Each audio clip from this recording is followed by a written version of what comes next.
na akong space, saan ako matutulog? Saan ako maghihiga? Wala na akong space. Okupado na ninyo. Ano ba yan?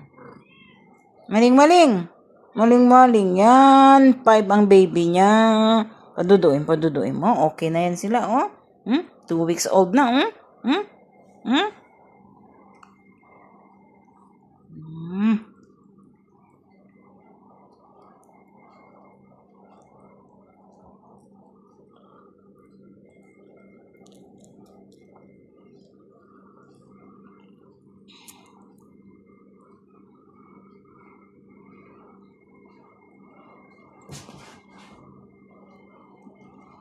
adopted. Andyan na naman si adopted.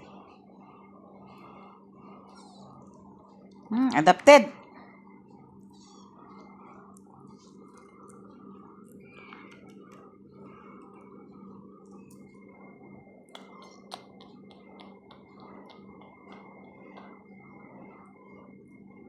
Siya pa talagang magsingit ba? Malakas? Malakas pa talaga siya magsingit ba?